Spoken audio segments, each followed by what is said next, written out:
P Diddy has major jailhouse meltdown, the sources said. I'm going to break down what a meltdown is when you in prison and you facing life for RICO or 848 or one of the big boy charges, you know? So sit back, enjoy the ride. If you're not subscribed, subscribe at Mecca Audio TV, Unique Mecca Audio Prison Story, and Unique Mecca Audio. All right?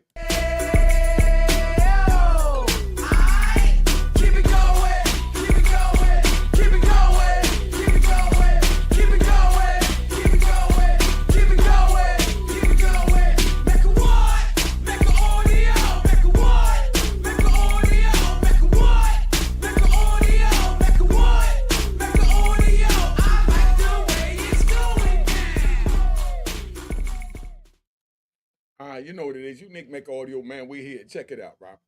P Diddy, they said he had a major meltdown. I'm going to break down what it's like being in prison. I served 26 and a half years in federal prison. I got picked up. I was right there in MCC. I was in MDC.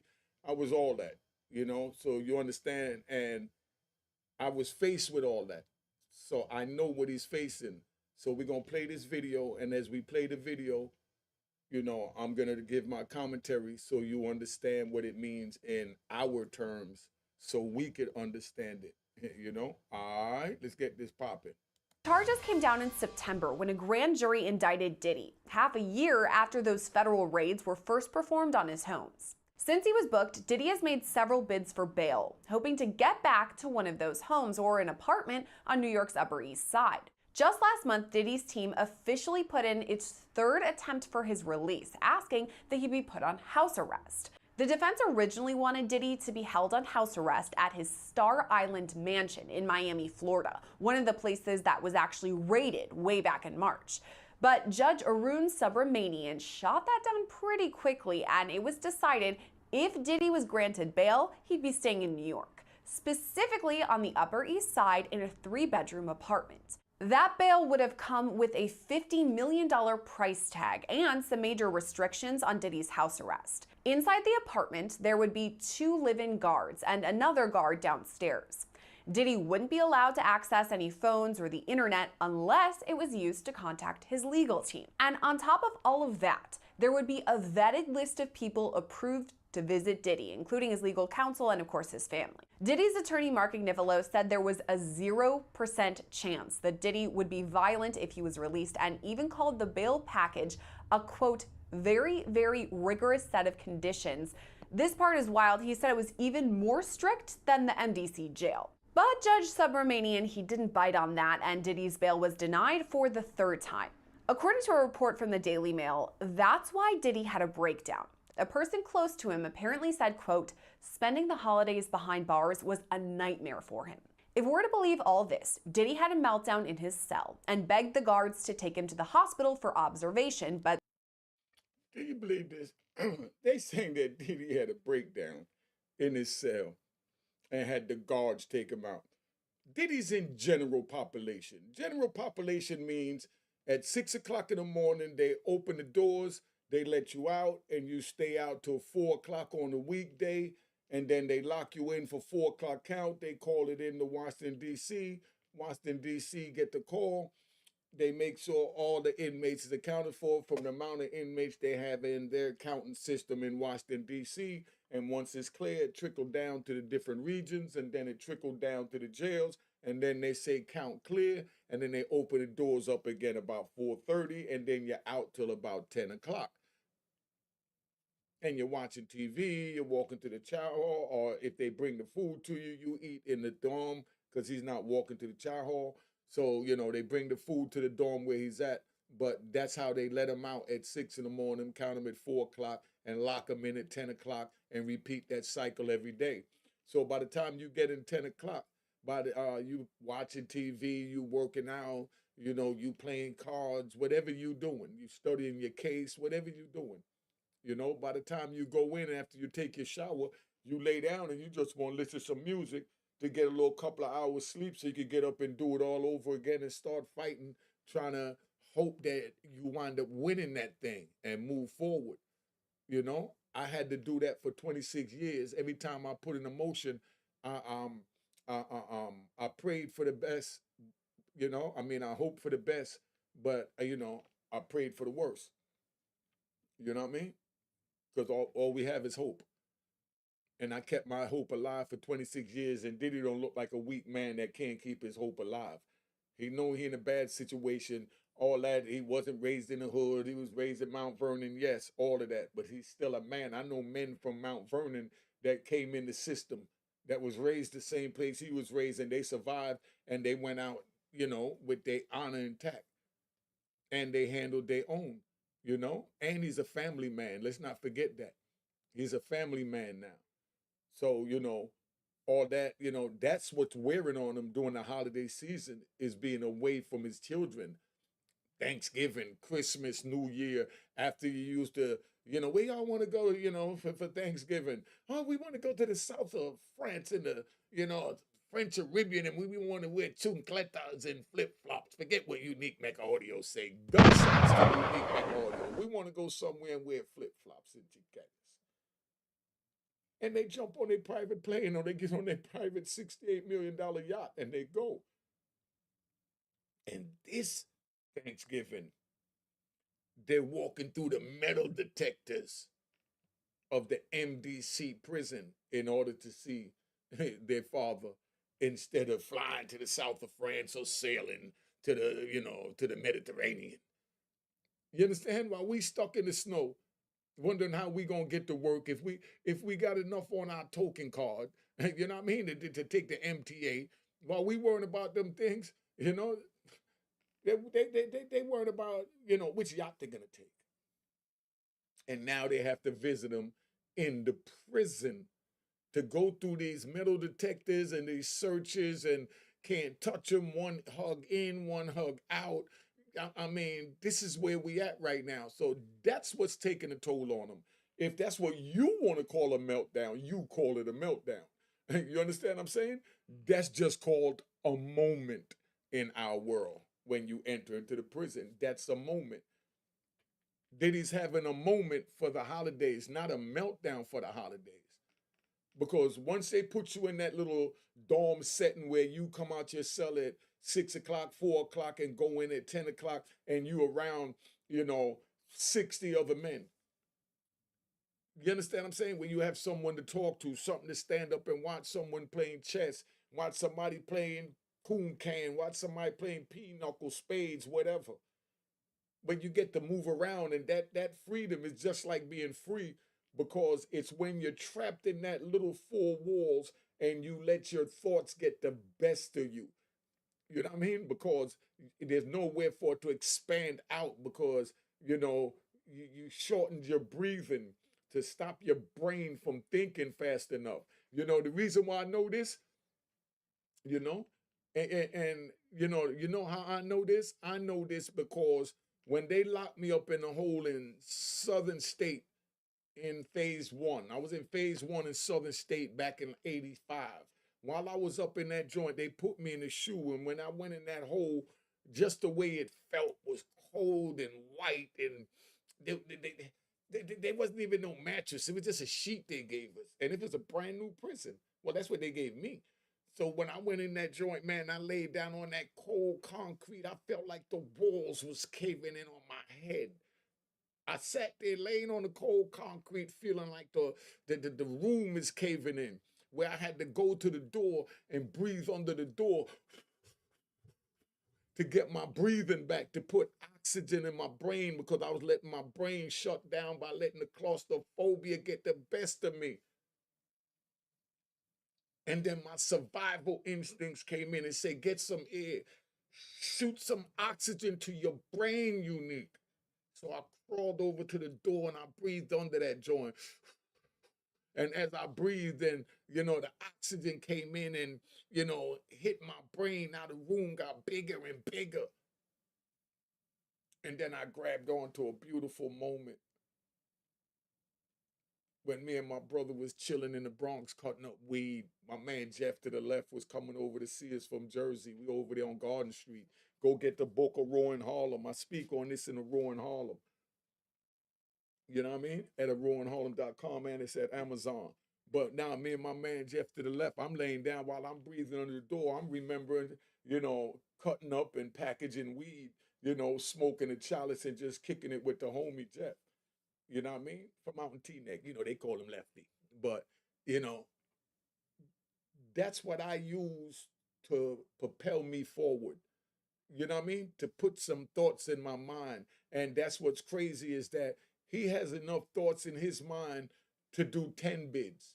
Y'all don't even know. Puffy could survive 10 life sentences right now with all the memories he had because it was my memories that I used to keep me going. I had a big photo album like this. Big photo album with thousands of pictures in it. Every jail I went to, when I went through R&D, which is receiving a discharge, they wanted to take that photo album from me. But that was my bid. That was my, that was my motivation. That was my memories. When I'm laying in the cell and I'm feeling down, I could just look back at the pictures and remember those nights in Club 2000 when we was tossing it up. And now I'm locked in a federal cell with life plus 20. How was that different than Diddy throwing these big parties? You know what I mean? Whether they was freak offs or not, but these big parties that I seen in magazines while I was doing my 26 years. So I don't know what happened with no freak off or none of that. Not saying it didn't happen, but I'm just saying they wasn't reporting that back then. You know what I mean? But anyway, that got into the prison that I read in the magazines or I saw on the news channels. But that's what that is. Let's get back to this joint finish up, man. See, I go on and on about this. But they refused. This same friend or person told the Daily Mail, quote, he eventually managed to calm himself down with the meditation technique he's been using while he's been behind bars. It took him a few hours of deep breathing and focusing to get out of the bad space he was in, but he finally managed it. This isn't the first time Diddy's mental health has come into question while he's been at MDC. When he first arrived, he was on suicide watch, which the U.S. Department of Justice National Institute of Corrections describes as supervisory precautions taken for suicidal inmates that require frequent observation. Diddy's suicide watch was only temporary, though. He was housed in a special protective unit of the jail after that for the first few weeks of his stay. But Diddy right now is in Gen Pop, meaning general population, the place where majority of the inmates stay. That's what I was just telling you about when you come out 6 o'clock, go in for 4 o'clock count, and then you go in at, come out at 4, then you go back in at 10 o'clock for lockdown and start it over the next day. But on the weekends, they got the same thing, but it's 7 o'clock in the morning. You come out on the weekend and you go in at 10 o'clock in the morning. They call it really 9:30. So you're in your cell secure and they start counting the prison by 10 o'clock. So once they get that count, they shoot it to Washington, like I said, and that's what they're doing. And Diddy's now called part of that Gen Pop that the count have to be clear, So that's where we at. And that's where he apparently had this meltdown over the holidays, at least according to one source. Not a meltdown, a moment.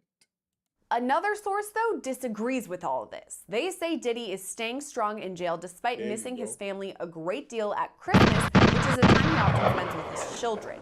But however Diddy spent the holidays, there are still a lot of questions in the case of Sean Combs. So we're turning now to former federal prosecutor Nima Rahmani to talk all things Diddy. Nima, thank you so much for coming on with us today. Of course, Sierra. Thanks for having me, as always. Now, some of the reports are that P Diddy had a breakdown or meltdown over the holidays when he is still at MDC behind bars. What do you make of those reports? Could he have had this meltdown? I believe the reports. And obviously, Diddy is someone who's rich and famous and has lived a life of luxury for many years. And now he's in federal prison during the holidays. So this isn't someone who's a hardened criminal who has spent a lot of time in custody. So the fact that he's spending Christmas and New Year's and future holidays in prison is probably finally getting to him. So I'm not surprised that he cracked. Okay, let me break that down so y'all understand, because this is not to disrespect anybody, but this is a perfect analogy for me to show you. This is a civilian talking from a civilian point of view. He just expressed everything that he would be feeling because of where he was raised, because of his economical background and cultural raising. he made that analysis. And it's nothing wrong with it. He's being honest. So he's putting Diddy in his shoes. But I'm still putting Diddy in our shoes because y'all consider him as one of us. So now Diddy's in our shoes. And people in our shoes, we went through a different economical, cultural, financial, struggling, starving background than this young man that just exercised how he would look at it. Now, like I said, there's a lot of brothers I know that grew up with Diddy from up in Mount Vernon, you know what I mean? From the same street, same code, same all that. And them same dudes right now, I know when they was in prison, they held it down, they survived, they didn't crack, they had moments, I had moments, we all have moments. One night let's ride. One night I laid in my cell, right? And I was having a dream. I'm gonna tell y'all a good one. This is New Year's, so I'm gonna give y'all a New Year's special. I'm laying in my bed serving life plus 20, and at this time I got about 18 years in, right? And I'm laying down. I had a dream about me and my brother was chilling, and we was on the beach, and we was riding jet skis, and we got off and went in these little villa huts, and we up in there chilling, and we got girls in there, we got music, we smoking, we drinking. Man, that dream felt so real. While I was in the dream, I was telling myself, stop it, this is just a dream. And myself was talking back, said, no, my brother was talking to me. My brother said, nah, Unique, you with me right now. I got you. I just took you from out of that prison and brought you here with me to let me show you that I'm good and I know how to come get you now. And that dream felt so real. But when I woke up, you know, as the day went on, I said, man, that was a hell of a dream. I kept trying to get back to it. I even went and laid down back in the bed, told the police close my door at like 1 o'clock in the afternoon and tried to lay back and go on the beach with my brother. I'm laying down. They just wouldn't come. And then that night when I laid down, I put my head on the pillow and I closed my eyes and I got to where he was at. We was back on the beach and we was chilling. And it felt so real that I wanted to get up there, use the bathroom, but I'm telling myself, don't get up, because I didn't want the dream to end. Don't get up, don't get up. I'm talking about I'm serving life plus 20 with no chance of parole, man. And I just escaped the grips of my captors. And my brother sat there and the police banged on the door to do count. I must have had the blanket over my head and they like to see your hands to make sure you're alive and you're not a dummy that you done made in the bed and cut the bars and got up out the joint, because all that happens, man. I can tell you one. If y'all want to hear it, put in the comments. I can tell you one about that happened over there in Coleman where a dude cut the bars in Coleman. I can tell you one about where a dude hid up under a fruit truck and got out the feds. I could tell you all types of federal stories. I could tell you one where dude went to the bathroom. They had him in a county jail, and he went in the bathroom with the police, and he looking at 6 life sentences, and the police thinking that he's, just a regular dude in the county jail with like a DWI. He go to the bathroom and told the police, man, I can't use the bathroom like this. Held his handcuffs off, and the dumb cop took the handcuffs off. He knocked the police out and escaped. I can tell you some stories now. I done been there and done that. So when I'm telling you how Diddy is feeling, and this man is telling you how Diddy's feeling, it's where you at mentally for you to understand how Diddy's feeling from what we're telling you. I'm not belittling what he's saying. I'm just saying that that's from his growing. But Diddy was raised in Mount Vernon. See, I'm taking my time to break this down. Diddy was raised in Mount Vernon, so he's still a black man. He still have that fight. He still knows that he experienced some forms of racism growing up as a kid before he even went to college, because we all did. But then when he got where he was at, he forgot who he was and where he came from and thought he was with this man. And that's why this man over here is taking it now and putting his morals and principles in Diddy because Diddy infiltrated him to make him, this man speaking, feel like Diddy was one of them.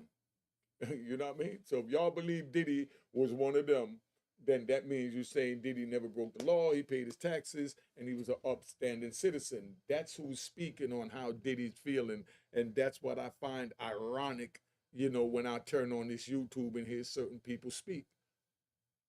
Instead of him saying how I would feel. That's when you're supposed to use I words, sir. That's how I would feel. You know what I mean? That's how me, myself, and I would feel. That's not how Diddy would feel. Diddy was raised in Mount Vernon, man. Diddy finally got caught. Diddy was a regular dude out of Mount Vernon, and then he became this big billionaire, or what, 750 million, whatever y'all want to say, because you bastards just look for anything to talk about. But it don't matter how much money he had. You know what I mean? Let's just keep it straight. Because there's nothing I hate. Excuse me. I'm not allowed to say that. There's nothing that I despise more than a rat or a flip-flop wearing in public rat bastard. Let's get back on. So that's where Diddy's at. So Diddy was raised in the hood, man. So that means that he's no different than a dude from Mount Vernon being put in jail right now. He got a lot of things on his mind with what he's facing, but he got a lot of good memories on his mind to counteract and balance that out, that when he start going in that depression, he got a whole lot of good memories to shoot him back up. So right now, Diddy's thoughts and his feelings and emotions is more like, somebody speedballing because we ride.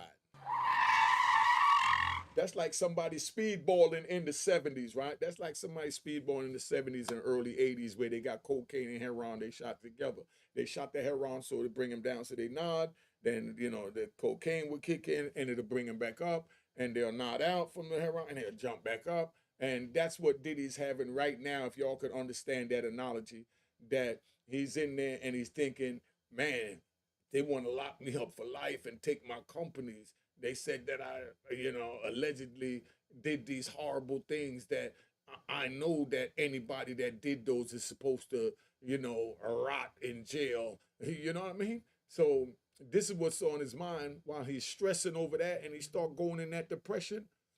That's when, the good memories of him sailing to France wearing his flip-flops in public. You know what I mean? Where they belong, over in France, not over here in the hood. You dead wrong wearing flip-flops in the hood. If y'all think y'all right wearing flip-flops in the hood, y'all deserve, just all in fun, but letting you know, come on, you don't go in the hood and wear flip-flops. Car get out of control, you know what I mean? Fight, you know what I mean? Police pulling up, gunshot, anything could happen, and you got on flip-flops trying to run. Come on, dog. Come on, dog. Do you really think you that safe that you could wear flip-flops in the hood? You're not on the boardwalk in France. You know what I mean? You're not on the beach in Italy. You're in the hood. Take off the flip-flops. Let me get back to this, man. You're right. It's definitely a change of tune from his lavish mansions and the holiday season to what he's experiencing right now. As far as the mental health side of things, I remember when Diddy was first arrested, he was put on suicide watch. So obviously keeping tabs on his mental health. Here in this instance, he apparently was asking for the guards to take him to the hospital so he could be treated there. Is this something that we're going to keep an eye on, Diddy's mental health behind bars? I think so. And obviously, we haven't seen him, but your colleague Elizabeth has reported that, he looks like he's lost some weight and he has some more gray and white hairs. I think he lost some weight because he's eating prison food instead of 10-inch steaks. Of course he lost some weight. And of course his hair is grayer. He don't have the dye and can't get the Steve Harvey hairline while he's in there. So he don't have the makeup to make him look like what you see him look like. So what you see now is P Diddy raw, uncut, and live. Gray hair looking like an old man because we getting old and this stuff stress you and make you feel old. Listen, 90, at least 90% of the men that go to prison and get prison time walk out with a ball spot. 90% of the men that come in the feds and get lengthy prison time, they walk out with a ball spot. Challenge me on that. Look at the brothers coming out of jail. We all got ball heads. If we don't look at our joint, that means that some of us want to hold on to it. You know what I mean? When you see it starting to fade, it's time to go, dog. You know what I mean? It's like you get a crack in the roof. You know what I mean? And start leaking. You know, that's what it is to me when you start seeing a little joint. That's why I cut my joint, because I'm standing as a warrior that made it through those times of dealing with the federal prison where it made me lose my hair. Because yes, the stress was that strong, but that's what made me even stronger as a man to talk to you today. All of that is that's the iron that shaped me. Those trials and tribulations, laying on the floor, breathing under the door, being in 80X Supermax, being tied down to a gurney while they stick a long 18-inch hose down my throat to pour liquid in to force feed me because I refuse to eat. Diddy might not go that far, but he knows he has to roll with certain things certain ways instead of just rolling over. Whether or not he roll over and work with them, who knows? We're going to find out in time. But I'm just saying that he knows right from wrong, meaning street from civilian. That man put him as a civilian. So that means if he tell he ain't do nothing wrong, if he's in the class of that man that just spoke. But if he's in our class, you know what I mean? And then he tell, now he violated because he claimed to be from the street. Not just a black man, you know what I mean? But I saw his image that they was putting out over the years while I was in prison for 26 years, like Diddy was this big street dude. That's what I saw. So y'all put in the comments, let me know. You know, let's keep this moving. It's taken a toll on him. And I think that he expected, for some reason, that he would be out on bond. And obviously, that hasn't happened. There were 3 different bail applications that were denied by 3 different judges, and ultimately they withdrew their appeal. So now that it's hitting him that Diddy's going to be in custody at least until May 2025, I think he's just having a tough time coming to terms with it. Because like you said, here's someone that had multiple private jets, homes in New York, Miami, Los Angeles, and all of a sudden his only home is his prison cell. And See, that's what I'm saying. See, he ain't been there. Listen, man, I had houses in New York, apartments in New York, houses in Virginia, houses in North Carolina, houses in Atlanta, and houses all the way down in Miami. And I didn't even really stay in Atlanta like that. But that was just for the pass through. And every house had a car with a stash, and we was ready to rock and roll. So if we get down there, we already got a car. We can make a move to get away and do what we want to do. We go down to Miami, see Mom Dukes. We party for the weekend. We shoot back up. He go to Virginia. I come to New York. He's slinging his thing in Virginia. I'm slinging my thing in New York. We doing our thing, and we rocking and rolling, and we moving forward. But that's, you know, the life that we was living. That then we go to New York, and while we're in New York, they got Cool G rap at the Apollo. So my brother said he coming up. I asked him what color you trying to wear. He tell me what color he trying to wear. I go see Dapper Dan. I go get him a suit made to match that. And then I go down to the Mercedes dealer to go get a car to match the suit that he just chose that he wanted to wear that night. That's how I was living. I could jump on a plane, and this before the terrorist watch and all that, with just my United States ID and fly from here to Santo Domingo, out the country with just my driver's license and my birth certificate. That's how sweet the airport was at one time before all this T stuff came about, where they had to get TSA to protect everyone. Because look what just happened yesterday. I didn't even do a show on what happened yesterday with them driving into people and all this crazy stuff, because all that break my heart. I come out of prison after 26 and a half years, and I'm seeing people do that on New Year's when people bringing in their holiday celebration and say they made it through a new year. And then I'm coming home to see our people vilify one of our own. When we watched the OJ thing, and 98% of us felt like OJ was guilty of sin, but we rode with OJ because he was one of us and it was us against them. At no place in there did we think we was them. We knew where we stood. And that's what I see the problem is today. We don't know where we stand. We don't know that this is still a black man. And the crazy part is, for you rat bastards, jump out there and say something, he don't even know that he's a black man anymore. Diddy don't even know where he stand. But he knows now he needs us. Now he needs us like OJ needed us, like Michael Jackson needed us. You understand? And we rallied behind those. That's where we was at then. So how you gonna throw one of yours to the wolves and expect me that came from that generation heart not to bleed? To see this. If he's guilty, he should be punished to the fullest extent of the law, but let the law play its course. You done tried, convicted him, and charged him in social media. He's already convicted. Y'all just waiting for him to get sanctioned by somebody that could put him in a cage. You know what I mean? Just so you understand where we at, man. Let's keep it moving. And he's not getting the Christmas dinner with his family that he had. And we all saw the video of him having to spend his birthday in prison as well. Wow, he spent his birthday in prison. Oh, how terrible. But he was alive, right?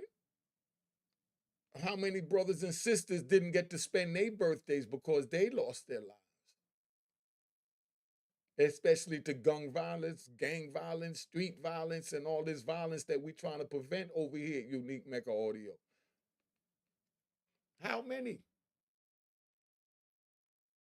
But he's still one of us. He forgot he was one of us.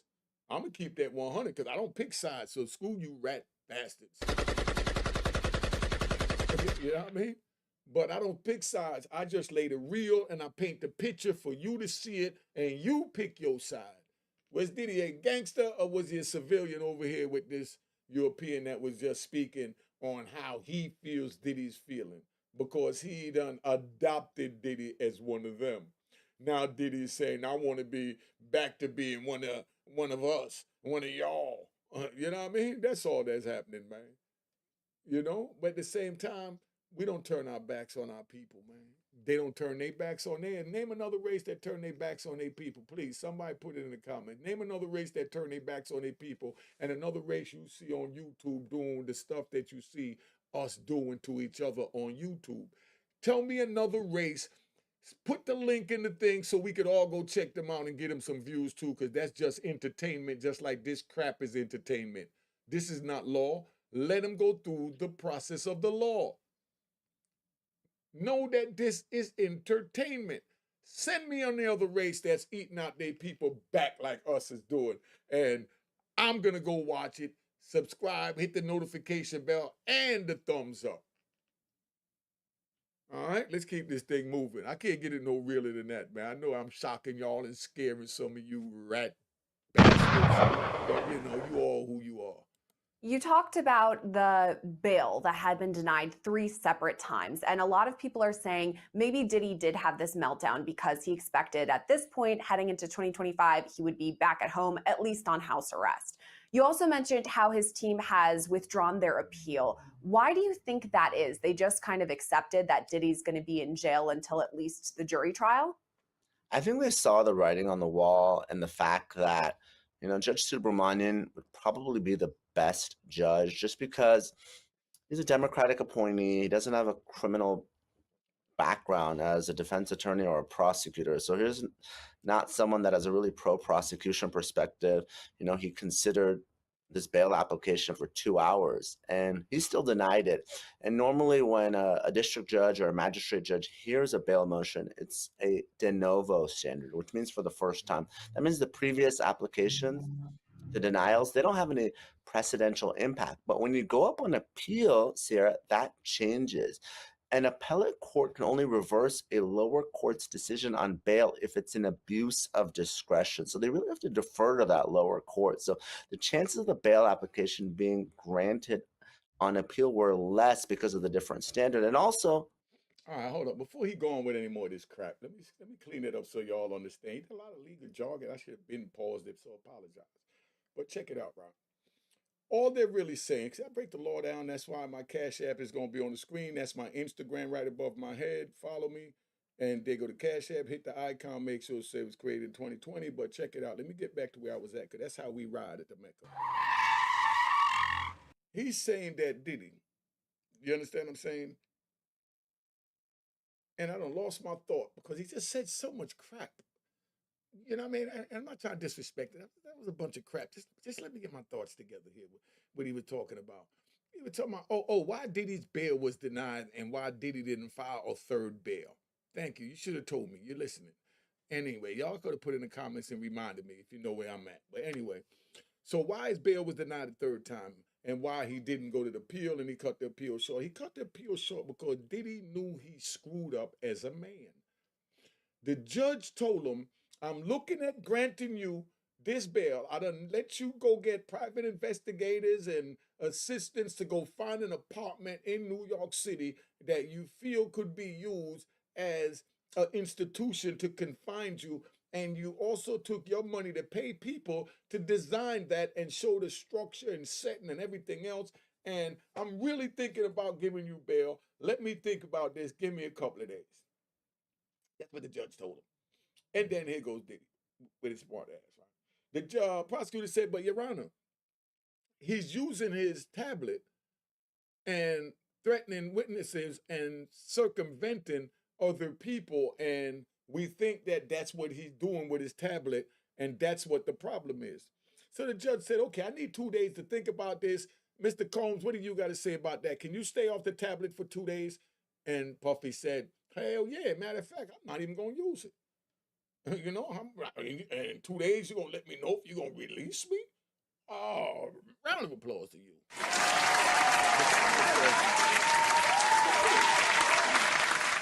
And gunshots to my homie holding me down. You know what I mean? Now he go back, he feeling good, heart jumping, he just know he good. In 2 days, the judge gonna make the ruling. They done found the apartment, got the security guard, laid everything out. The judge looked at it. There's no way the judge gonna look at all that and not decide to do it or even thinking about doing it. Maybe thinking about doing it. All I gotta do is just follow the rules, do what he gotta say. And then this dumbass dude gets on the tablet and calls his son Justin, when he just told the judge that he wasn't gonna get on the tablet for 2 days till the judge made his ruling. And he go back and use the tablet in between that 2 days. Now he goes back to the judge and he says, let's have this bail hearing. And the prosecutor just jump out the gate like a racehorse firing his gun. That's the prosecutor. You know what I mean? The prosecutor just going off firing his gun. He's like, Your Honor, there's no way you can let this man go. He can't even follow the rules. He told you and I in open court that he wasn't going to use his tablet. He went back and he used his tablet. You know what I mean? He called his son. You don't know what message encrypted he told his son. So you don't know whose life is in danger. And we have to take this serious because if he's not following the rules that he's abiding by and set out his mouth in your courtroom under oath in front of you, how is he going to follow the rules if we let him go and put him to live in his own establishment with his own police force and probation people that's securing him in and halfway house people and they his family members and paid by him? Prosecutor sat back and said, I got this trigger now. He said, I got him now. Gunshots. The prosecutor fired their gunshots at Diddy on that one, right? So now Diddy lawyer got up there. Guess what Diddy lawyer said? Put what Diddy lawyer said in the joint. You know what I mean? He went right up there and said, because he know there was nothing to say. Diddy wore that. His lawyer wore that. And that's the way that was. And that's why he was denied bail. Diddy knew he was wrong. He took his responsibility, and that's when he pulled everything because he know that there's no way he gonna win in appeal court after he done said in open court to the lower court that I'm not gonna use my tablet, and he went back and used his tablet, just giving it to you raw. And then that excellent lawyer he got, it was his turn to speak. Mark Agafelio, I think his name is pronounced. Me and Jamaican, so me get it wrong sometimes. But Mark Agafelio, he knew there was nothing to say. So when the prosecutor came out to find his gun like that, hey yo, when he came out there find his gun like that, Mark Agafelio was in there like, oh, ooh, ooh, ooh, he breakdancing, he doing doing a Harlem Shake the way he getting shot up. Ooh, he doing a Harlem Shake. And he looked at Diddy like, man, you done screwed me. And Diddy looked at him and said, I know, boss. And that's why Mark Agafelio, when he was getting ready to say something, he said, abada, abada, abada. You know what I mean? Let's keep it at 100. But he already knew, I can't beat this. So my man done screwed himself. You know what I mean? That's one of those, he done shot himself in the leg and left his whole DNA in a trail of blood going home in the biggest snowstorm of the winter. And all he had to do was just follow the red blood through the snow. You know what I mean? That's what Diddy did when he went back and got on that tablet. But let's keep this moving, man. All right? We know the application has gotten worse because of Diddy's own conduct while he's in prison. We've talked about how he's used other inmates' pack numbers and he's made these three-way calls allegedly, trying to intimidate witnesses. So not only do you have the bail denied because he's a risk of flight or danger to the community, but also because he's trying to obstruct justice and affect the integrity of the proceedings. A lot going on even behind bars for Diddy. I know we talked, you and I believe, about those allegations that he was using other inmates' phone calls or their lines, you just mentioned it, to talk about things so that prosecutors couldn't listen in. I'm sure that federal prosecutors are still keeping a very close eye on P. Diddy, his communication with the outside world, as it were. Do you think they're going to use any of this information at the coming trial? I do, because if you're a prosecutor, you have to anticipate the defense in the case. And the defense in this case is clear that the sexual contact happened, but it was consensual. So Diddy's defense team is going to do everything they can to convince the jury that even though the freak-offs happened, these were consensual sexual acts by adults. So how can they do this? They can do it through cross-examination to try to show that the victims who are testifying, they're lying.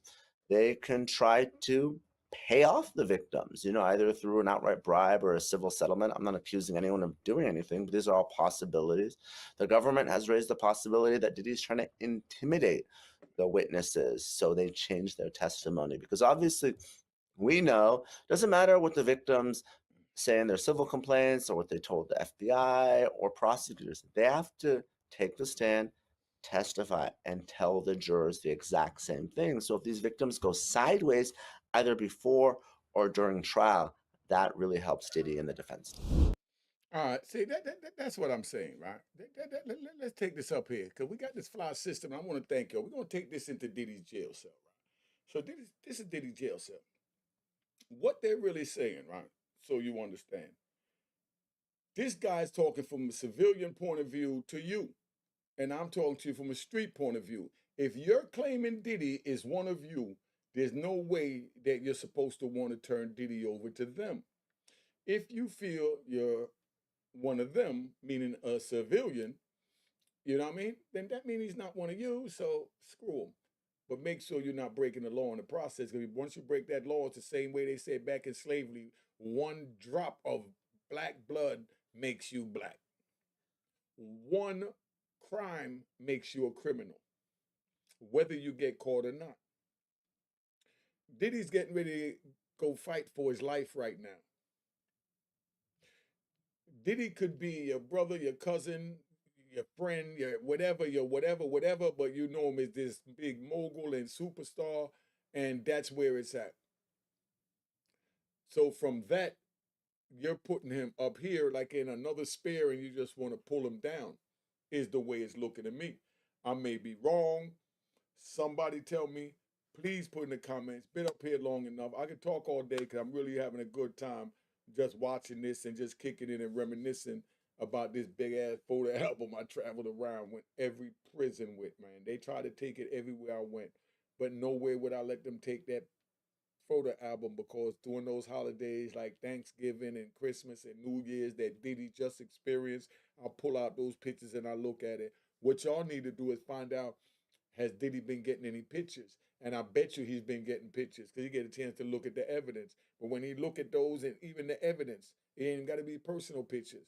He look at the evidence. I know let him get a picture of his kids. He look at them. That's his motivation when he start feeling like he's down, like that heroin dropping you to the side, and then that cocaine pops you back up, and you're like, yo, I'm good, man. You know what I mean? And you go right back out. That's what Diddy's having right now. He's having that speedball, my trigger, but that speedball is on steroids with all the things he done did and the level he done did it at. If y'all can't understand this, y'all on the wrong channel. You know what I mean? If you don't understand what I just said in this video, especially right here in that last statement, as far as Diddy being on that speedball on steroids, because he nodding out from that dope. That dope is the feds getting him, trying to take everything he owned and destroy his credibility and everything. And then that cocaine kick in. Man, I'm good, my chicken. Where to fight at? This is what we got to do. You know what I mean? So you get those moments when you're doing time. And everybody doing time, whether it's Fed time, state time, county jail time, military time, brigade time, you get those moments, my dude. But that's not a meltdown. And I'm going to just leave it at that. Make sure you subscribe to Unique Mecca Audio to hear my official prison stories. I'm going to be putting them up. Let's keep this party moving. The QR code on the screen work. Cop my man Lou Sims' book. You know what it is. Gunshots. All right. Cheers, cheers, toast the crime, toast the crime, the crime, the crime, the crime.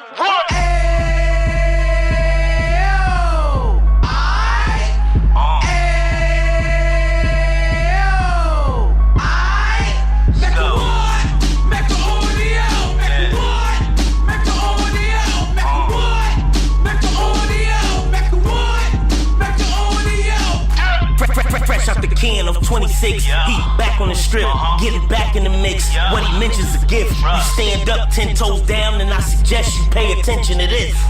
Take a little gully posse and put it in hall. He cut from the bottom, came up from the bottom. Drop the book, you should go and get it. The Instagram page and the YouTube, you could go and visit. Then you could consider yourself LinkedIn. Sit front row and get Jews from a kingpin. How he went through it, so you ain't gotta go do it. Did not pay attention would be stupid. Talking about a man that probably put your grandfather on. Probably the reason that him and your grams got along. A man that generated millions on the block, did his time, never squilling to the cops, Mecca Audio.